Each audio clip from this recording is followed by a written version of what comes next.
pésimo plan de economía y el terrible futuro que se aproxima el próximo año para los cubanos. ¿Cómo están, amigos? Bienvenidos a Noticias Importantes. Comenzamos.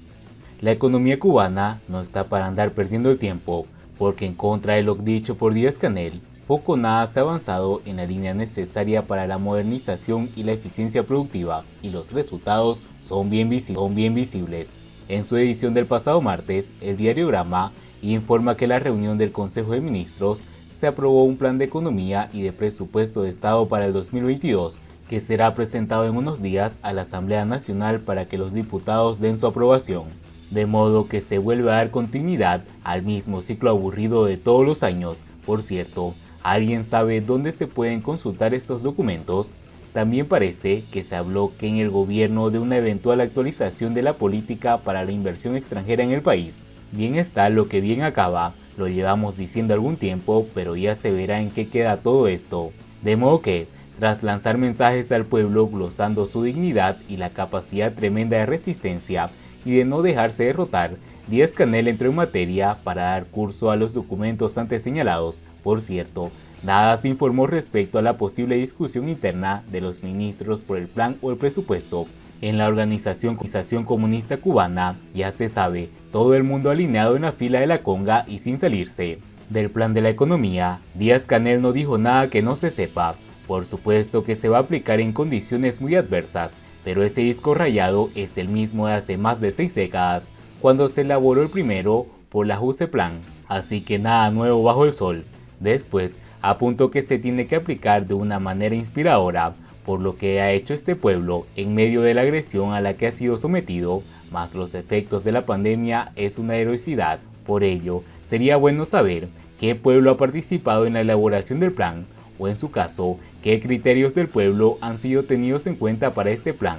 En definitiva, concretar un poco más este proceso de elaboración de políticas públicas que, como mínimo, cabría calificar de sorprendentes. Díaz-Canel reconoció errores y cosas que no han salido bien, pero defendió la tenencia en la aplicación del plan a largo tiempo como algo que nos está dando la razón de perdidos al río. Y ello porque, según dijo el dirigente comunista, vamos a criticar todo lo que no ha salido bien, todo lo que no hemos logrado resolver. Vamos a insistir en las insatisfacciones, en lo que no queremos proponer, una autocrítica populista que se echa de menos, sobre todo en los momentos difíciles, cuando los cubanos salen a las calles y aumenta la represión de una forma lacerante. La autocrítica no se debe resolver en los despachos, sino que tiene que ir dirigida a adoptar soluciones a los problemas y no echar la culpa a los demás. La economía cubana no está para andar perdiendo el tiempo, porque en contra de lo dicho por Díaz-Canel, poco o nada se ha avanzado en la línea necesaria de la modernización y la eficiencia productiva, y los resultados son bien visibles. De hecho, no se puede estar de acuerdo con él en que para reanimar la economía cubana y recuperar los niveles de actividad es necesario mantener el control sobre la pandemia y no retroceder en la situación epidemiológica en el país. Esto es lo que están haciendo todos los países del mundo y unos tienen más éxito que otro en la tarea. Pero Díaz-Canel no explicó por qué motivo este verano los turistas han llenado los hoteles de la República Dominicana y en cambio ni los rusos han venido a los de Cuba. A continuación, al ministro de Economía le tocó presentar las líneas del plan y, por supuesto, en su intervención se mostró optimista y poco crítico con lo que ha sido la gestión de la economía en los últimos años, un tema totalmente de su responsabilidad. Para empezar, el ministro cree que la economía cubana ha comenzado un proceso gradual de recuperación de los niveles de actividad que habría que interpretar con mucho cuidado, porque si bien es cierto que el segundo y el tercer trimestre pasan con tasas positivas del PIB, según la UNEI, lo hacen a un ritmo menor y todavía con datos medio anuales. La economía se encuentra en una recesión de menos 1,2% hasta el tercer trimestre, pero que ese clima de mejoría se mantenga en el cuarto trimestre e incluso en el 2022 es solo un deseo del ministro que no encuentra referentes en la realidad. Por ejemplo, el turismo no irá como se prevé, la agricultura sigue estancada, la construcción de viviendas y la industria manufacturera están paralizadas por la falta de combustible. hay poco que celebrar y esperar, mientras que la dictadura sigue incrementando el déficit para poder financiar sus actividades del sector presupuestado, aquellas que controla directamente. En estas condiciones, el plan del 2022 va a ser papel mojado mucho antes de que se apruebe. ¿Qué pretende conseguir el ministro en 2022 con el plan comunista de la economía? Según sus palabras, lo primero es avanzar hacia un proceso de estabilización macroeconómica y la recuperación del papel del peso cubano como el centro del sistema financiero, con el objetivo de detener el proceso inflacionario. Y desde aquí le decimos muy bien, no podemos estar más de acuerdo en este enfoque estratégico, que por cierto, la tarea de ordenamiento hundió en la más absoluta de las miserias. Pero primero, habría que saber cómo va el ministro a estabilizar la economía y desde qué enfoque de políticas. La economía cubana está completamente desequilibrada, con un déficit público fuera de control y una quiebra del sector externo que lleva 2 años sin ingresos del exterior. Habría que ver cómo se pretende estabilizar una inflación en el 66,3% del mes de octubre. Muy complicado escenario sin la existencia de un mercado que asigne recursos con eficiencia. El ministro quiere estabilizar el sistema electroenergético nacional, un aspecto vital no solo para el crecimiento económico, sino también para el servicio a la población.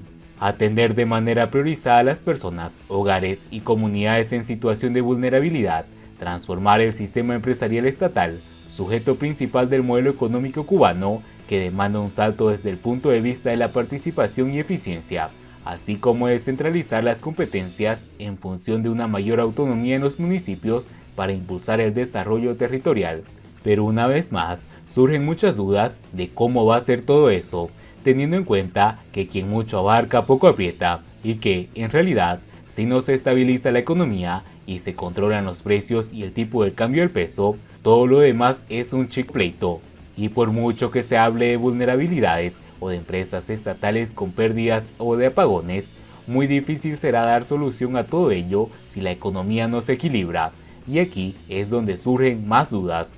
De hecho, el ministro dijo en un momento de su intervención, y cito textualmente, que en nuestro país todo es importante, pero en medio de la actual situación tenemos que ser capaces de entender qué es lo que va primero, porque hay cuestiones que son necesarias pero que van a un segundo plano.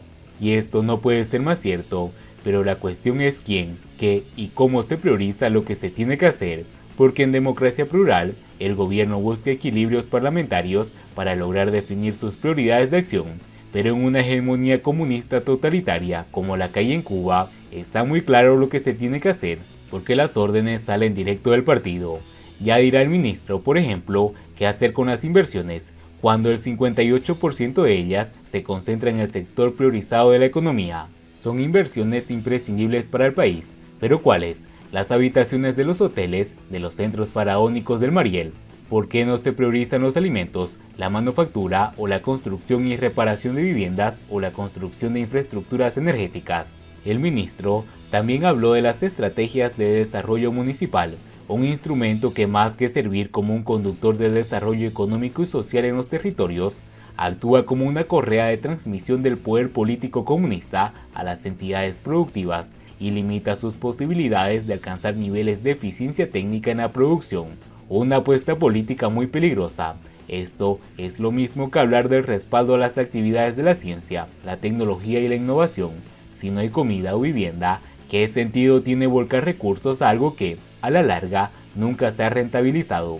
Cuba, por mucho que se empeñe el ministro o el títere castrista Díaz-Canel en su tesis, nunca podrá ser una potencia mundial en tecnología e innovación.